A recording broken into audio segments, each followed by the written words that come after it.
FPS પ્રમુખ માવજીભાઈ રાખસિયા। આજે હડતાલના 3 દિવસ થયા છે, જેમાં 20 મુદ્દાની માંગણી અમે સરકારશ્રીને મૂકેલી છે। એ માંગણી એક વર્ષથી આમ તો જવા અલગ અલગ પ્રશ્નો મૂકવામાં આવે છે, તો તાત્કાલિક હડતાલ પણ કરવામાં નથી। 20 મુદ્દાની માંગણીમાં મૂકેલી છે, પછી જ અમે હડતાલ કરવામાં આવી છે। તો પહેલી તારીખે 1 વાગે મિટિંગ ચાલુ થઈ, લગભગ 4 વાગ્યા સુધી મિટિંગ ચાલુ, તેમાં પણ અમને સફળતા ન મળી। ત્યાર પછી ગઈકાલે 7 વાગે તાત્કાલિક વિભાગ દ્વારા અમને મિટિંગ બોલાવવામાં આવી, બધા અમારા રાજ્યના પ્રમુખો મળી અને વાત કરી, તેમાં પણ અમને સફળતા ન મળી। એટલે 20 મુદ્દાની બાબત છે। અમારા 20 મુદ્દા જે છે હું સરકારશ્રીને પણ કહેવા માંગુ છું અને આમ જનતાને મીડિયાના માધ્યમથી કહેવા માંગુ છું, આ 20 મુદ્દામાંથી એક પણ મુદ્દો એવો બતાવો કે આ મુદ્દો તમારો ગેરવ્યાજબી છે। અમારો એકદમ વ્યાજબી મુદ્દા અમારા 17,000 દુકાનદારોનો આજીવિકાનો પ્રશ્ન અને અસ્તિત્વનો પ્રશ્ન છે, એટલે અમારા 17,000 દુકાનદારનો પ્રશ્ન છે। અમે ઈચ્છીએ છીએ કે જલ્દી આનું નિરાકરણ આવે, કારણ કે 75 લાખ જે ગરીબ પરિવારો છે, પરિવારો હેરાન થાય ન થાય એના માટે પણ અમે ઈચ્છીએ છીએ। પણ અમારી ક્યાંક ને ક્યાંક અમારી મજબૂરી છે કે અમારા પાસે 17,000 પરિવારનું પણ અમારા જો દુકાનદારનું પરિવારનું ભરણ પોષણ જ ન કરી શકે તો પછી દુકાનદાર ધંધો કેવી રીતે કરી શકે। બીજી બાબત એક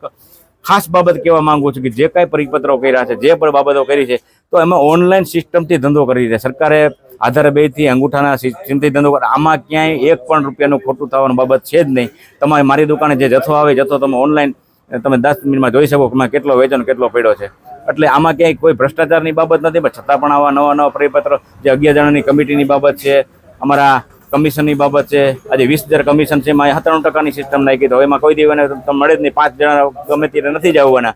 એટલે આવી ક્યાંક ને ક્યાંક જે વિસંગતતા ઊભી કરેલી છે, જે મને નુકસાન કરતા પરિપત્રો, એ પરિપત્રો નાબૂદ કરવા માટે આવનારા દિવસોમાં હું આશા રાખું છું કે રાજ્ય સરકાર મારી વાત સાંભળે, અમારા મંત્રીશ્રી પણ વાત સાંભળે અને અમારા રાજ્યના મુખ્યમંત્રી પણ વાત સાંભળે અને જે 75 લાખ જે ગ્રાહકોને જે પીડા છે એ પીડામાં મુક્ત થાય, અમારા 17,000 દુકાનદારો છે એને અમને ન્યાય મળે। આ અમારા હકની લડાઈ છે, અમારા અસ્તિત્વની લડાઈ છે, અને જ્યાં સુધી અમને ન્યાય નહીં મળે ત્યાં સુધી અમને આની હડતાલ ચાલુ રહેશે। અને છેલ્લે સંવિધાનની અંદર જે અમને પ્રાધાન્ય આપવામાં આવ્યું છે કે છેલ્લે અમારે હડતાલનું શરણું લેવું પડશે, હડતાલનું શરણું લીધું છે।